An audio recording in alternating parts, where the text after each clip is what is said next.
சுவைத்தவர் நெஞ்சுமெல்லாம் சமைத்தவர் நிலைத்திட உங்கள் சமையலில் எங்கேயும் ஸ்ட்ராங் கட்டு பெருங்காயம். Periyar Maniamma Institute of Science and Technology, Thanjavur. Aerospace Engineering with specialization in unmanned aerial vehicle.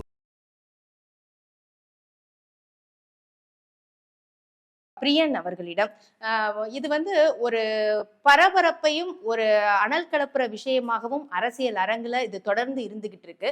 நம்ம குறிப்பா பார்த்தோம்னா இன்னைக்கு எல் முருகன் அவர்கள் மத்திய இணையமைச்சர் பாஜகவை சேர்ந்தவர் பேசும்போது இது தமிழ்நாடு அரசு ஏற்பாடு செய்த விழா, இதுல அழைச்சாங்க, ஒன்றிய அமைச்சர் கலந்து கொண்டார் அப்படின்னு எல் முருகன் அவர்கள் சொல்றாங்க. முதல்வர் அவர்கள் பேசும்போது இது மத்திய அரசுடைய விழா, அதுல அவங்க ராஜ்நாத் சிங் அவர்கள் வந்திருக்கிறாங்க, இது ஏன் இபிஎஸ்க்கு என்ன பிரச்சனைன்னு அவர் கேட்கிறாரு. சரி, இங்கேயே ஒரு முரண்பாடு வருதா? இல்லை, அதாவது முதல்வர் சொன்னது தவறான ஒரு கருத்து. ராகுல் காந்தியை ஏன் கூப்பிடலன்னு ஒரு விஷயம் எழுப்புறப்போ அவர் சொல்கிறாரு, இது ஒன்றிய அரசு மூலமாக நடந்த ஒரு விழா, அது ஒன்றிய அரசு தான் நாணயத்தை வெளியிட்டது அப்படின்னு சொல்கிறார். ஆக்சுவலாக உண்மை அது இல்லை. நாணயத்தை வெளியிட்டது மத்திய அரசு, விழாவை நடத்தியது மாநில அரசு. ஸோ மாநில அரசு விழாவை நடத்தும் போது நீங்கள் இந்தியா கூட்டணியில் ஒரு தலைவராக இருக்கிற ராகுல் காந்தியை ஏன் கூப்பிடலன்றது காங்கிரஸ்காரர்கள் நினைக்கிற ஒரு விஷயம், பொது வெளியில் எழுப்பப்பட்ட ஒரு விஷயம். அதுக்கு முதலமைச்சருடைய பதில் சரியான பதில் கிடையாது. மத்திய அரசு இந்த விழாவை நடத்தலை. நேற்று பேப்பரை பார்த்தீங்கன்னா எல்லா பேப்பர்லேயும் கவர்மெண்ட் ஆஃப் தமிழ்நாடு இன்வைட் பண்ணுறாரு, சிவதாஸ் மீனா தான் இன்வைட் பண்ணுறாரு, சீஃப் செக்ரட்டரி. அப்படி இருக்கும்போது ஒரு முதல்வர் எப்படி மத்திய அரசு நடத்துகிற விழான்னு சொல்ல முடியுது? அது இப்ப ஒரு பதட்டம் வருதா? சொல்லிடுவாங்களோன்னு ஒரு பதட்டம். அவரே சொல்லியிருக்காரு. இல்லை, அவரே சொல்லியிருக்காரு, நேற்று இரவு முழுக்க எனக்கு தூக்கமே வரல, மகிழ்ச்சியில் தூக்கம் வரலன்னு சொல்லியிருக்காரு. ஒருவேளை அந்த தூக்கம் வராதனால ஒருவேளை அவருக்கு குழம்பிட்டாரோன்னு தெரியாது. பட் அவர் சொன்னது தவறு. ஆக்சுவலாக அவர் ராகுல் காந்தியை கூப்பிடாத இருந்தது அவருடைய இஷ்டம், அது அவருடைய கருத்து. அது அவங்க டிஎம்கேல ஒரு ராஜ்நாத்தையும் ராகுல் காந்தியும் பக்கத்தில் உட்கார வேண்டாம், அது ஏதாவது சங்கடமாக இருக்கும் அப்படின்ற மாதிரி இருக்கலாம். இல்லை நம்ம மத்திய அரசு மட்டுமே கூப்பிடலாம், அவங்க தானே வெளியிட்டாங்க நாணயத்தை அப்படின்ற மாதிரி இருக்கலாம். இப்போ கலைஞர் படத்தை திறந்து வச்ச போது அசம்பிளியில் கோவிந்த கூப்பிட்டாங்க, அவர் வந்தார். சிலையை திறக்கும்போது, கருணாநிதி சிலையை திறக்கும்போது வெங்கையா நாயுடு கூப்பிட்டாங்க, அவர் வந்தார். இப்போது இந்த விஷயம் நடக்கும்போது பாஜகலேருந்து இவரை கூப்பிட்ருக்காங்க. ஸோ மோராலஸ் அவங்க என்ன நினச்சிருக்கலாம், நமக்கு அரசியல் ரீதியாக சித்தாந்த ரீதியாக அரசுக்கு அரசு எதிரியாக இருக்கிற ஒரு சூழலில் அந்த மாதிரி எதிர் முகாம்லேயும் ஒருத்தரை கூப்பிட்டு கருணாநிதியை புகழ வைக்கிறது பெட்டர் அப்படின்னு அவங்க நினச்சிருக்கலாம். ஒரு வேளை அப்படி கூட நினச்சிருக்கலாம். ஸோ மாற்றார் வாயால் ஒரு கருணாநிதியை புகழ்றது நமக்கு ஒரு பெருமை சேர்க்கிற ஒரு விஷயமாக கூட அவர் நினச்சிருக்கலாம். அது அவங்க எதிர்பார்த்த மாதிரி பிரதமரும் ஒரு பக்கத்துக்கு பெரிய வாழ்த்து மலர்லாம் கொடுத்துட்டாரு, ராஜ்நாத் சிங் ரொம்ப நல்லா பேசினார். ஸோ அதில் அவங்க ஒரு சந்தோஷம் அடைஞ்சிருக்கலாம். நேற்று திமுகவை பொறுத்த மட்டும் அவங்களுக்கு ஒரு பெருமிதம் கொள்ள வேண்டிய ஒரு நாளாக அவங்க கருதுகிறாங்க. அதில் இந்த மாதிரியான விஷயங்கள் பாஜகவோட இவங்க நெருங்குறாங்களா, அந்த தேநீர் விருந்தில் கலந்ததெல்லாம் சேர்த்து பார்க்கும்பொழுது இவங்க பாஜகவோட நெருங்குறாங்களோ அப்படின்ற ஒரு எண்ணம் நடுநிலையாளர்களுக்கு வரத்துக்கான வாய்ப்புகள் நிறையா இருக்குது. ஆனால் அந்தளவுக்குலாம் இன்னும் டெவலப் ஆகலை விஷயம்.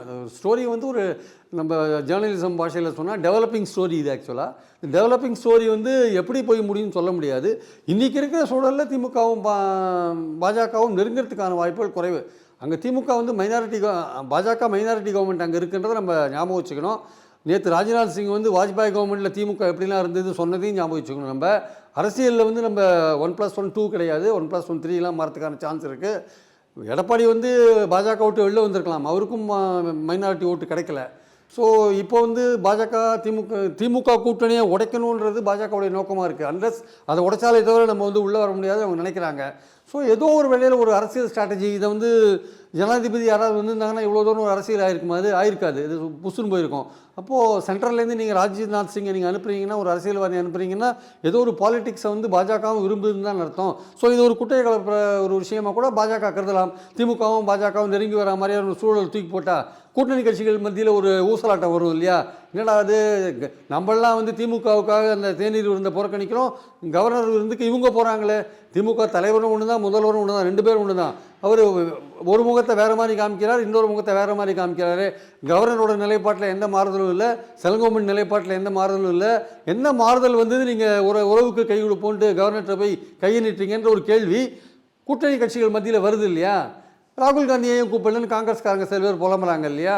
ஸோ இதெல்லாம் என்னென்னா அந்த கூட்டணி கட்சிகள் மத்தியில் இது பாஜகவோட ஒரு பிளே நல்லா வந்திருக்குங்க. ஆக்சுவலாக ஒரு பாலிட்டிக்ஸை பண்ணணும்னு பார்த்தாங்க, அதை கரெக்டாக இறக்கி விட்டுருக்காங்க. ஆனால் மக்கள் மத்தியில் இனிமேல் டிஎம்கே எடுக்கிற ஸ்டாண்டை பொறுத்து தான் மக்கள் அதை கவனிப்பாங்க, ஒட்டு கவனிப்பாங்க. பாஜகவுக்கும் திமுகவுக்குமான அந்த அந்த ஈக்குவேஷன் எப்படி இருக்குது, அது இன்னும் அந்த எதிர்ப்பு நிலை இன்னும் கூர்மைப்படுதா, இல்லை அது வந்து மட்டுப்படுதா? ஏன்னா இன்னும் 20 மாதம் ஆட்சி இருக்குது, நமக்கு நிதியும் வரல, ஒன்றும் வரல, நம்ம கொஞ்சம் ஓரளவுக்கு ரொம்ப டெய்லி தகராறுலாம் பண்ணி சண்டையெல்லாம் போட்டு எதுக்கு இருக்கணும் அப்படின்ற எண்ணம் வந்து திமுகவில் வந்துருச்சா? போர்க்குணம் மழுங்கி போயிட்டா? அரசு தரப்புல இல்ல சார், இதுல வந்து எதிர்த்துக்கிட்டே இருக்கணுமா? அரசு தரப்புல நீங்க சொல்ற மாதிரி நிதி நமக்கு வந்து ஒன்றிய அரசுகிட்ட இருந்து கிடைக்க மாட்டேங்குது, ஆளுநர்கிட்ட இருந்து எப்பவும் ஒரு நெருக்கடி இருந்துகிட்டே இருக்கு. இதை தவிர்த்து சுமூகமா அடுத்த கட்டத்துக்கு நம்ம நகரணும் அப்படிங்கிற ஒரு எண்ணமா கூட இருக்கலாம். கண்டிப்பா இருக்கலாம், இருக்கிறதுக்கான வாய்ப்புகள் இருக்கு. ஏன்னா வந்து நீங்க ஒரு ரன்னிங் பேட்டில் போயிட்டே இருந்து வச்சுக்கோங்களேன், உங்களுக்கு எதிர்பார்க்குற விஷயங்கள் கிடைக்காதுன்றது. இப்போது தமிழ்நாடு கவர்மெண்ட்டு புதிய கல்விக் கொள்கையை அறிமுகப்படுத்த மாட்டேன்னு சொல்கிறாங்க. நீங்கள் புதிய கல்விக் கொள்கையை அறிமுகப்படுத்தினால்தான் உங்களுக்கு கல்வியில் ஒரு பர்டிகுலர் ஸ்கீமுக்கு நாங்கள் ஃபண்ட்ஸ் ரிலீஸ் பண்ணுவோம்னு சொல்கிறாங்க. இது ஒரு பெரிய பிரச்சனையாகும். இதே மாதிரி மெட்ரோவுக்கு 61,000 கோடி இப்போ ஆரம்பிச்சிட்டாங்க. அன்லஸ் ஹெல்ப் வந்தால் ஏதோ முடிக்க முடியாது. அப்போ என்ன பண்ணுவாங்க? இதுக்கெல்லாம் பணம் தேவையாக இருக்குது ஆக்சுவலாக. அப்போ எதுக்குடா ஒரு டெய்லி பேட்டில் போட்டுட்ருக்கணும்? நம்ம வந்து ஒரு ஆவரேஜாக இந்தியா கூட்டணியில் இருக்கோம், சித்தாந்த ரீதியில் பாஜக எதிர்ப்போம். ஆனால் ஒரு நார்மலாக டெய்லி ஒரு பேட்டில் மாதிரி இருக்க வேண்டாம், ஒரு சுமூகமான ஒரு உறவு வச்சுக்கலாம், ஏதாவது ட்ரை பண்ணி பார்க்கலாம். கவர்னரை மாற்றத்துக்கு ட்ரை பண்ணுறாங்க அவங்க, அதுக்கு ஒரு வெளியில் பாஜக மூலமாக ஏதாவது முடியுமான்னு ட்ரை பண்ணுறாங்க. ஒருவேளை அவர் போயிட்டு நின்ற ஒரு கவர்னர் வந்தால் ஒரு நல்ல ரேப்பை வச்சுட்டு நம்ம பெண்டிங்காக இருக்கிற மசோதாவெல்லாம் நிறைவேற்றலாம்.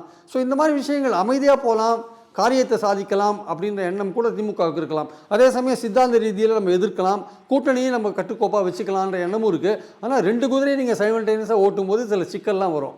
அதை எப்படி ஸ்டாலின் சமாளிக்கிறாருன்னு பொறுத்து தான் பார்க்கணும்.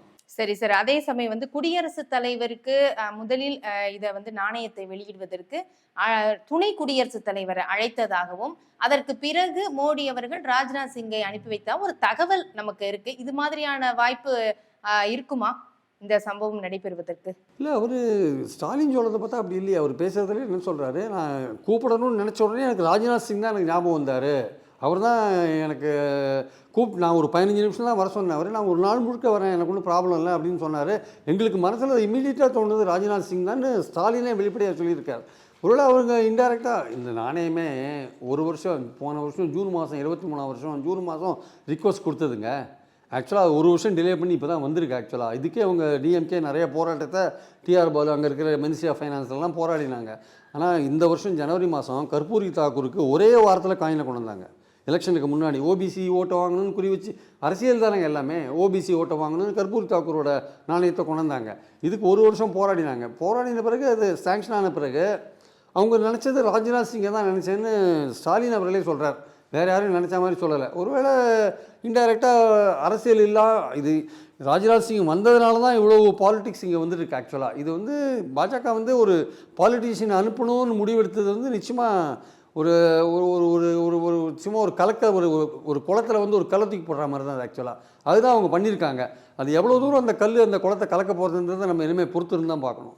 சுவைத்தவர் நெஞ்சுமெல்லாம் சமைத்தவர் நிலைத்திட உங்கள் சமையலில் எங்கேயும் ஸ்ட்ராங் கட்டு பெருங்காயம். Periyar Maniamma Institute of Science and Technology, Tanjavur. Aerospace engineering with specialization in unmanned aerial vehicle. மின்னம்பலம்.com தமிழின் முதல் மொபைல் பத்திரிகை.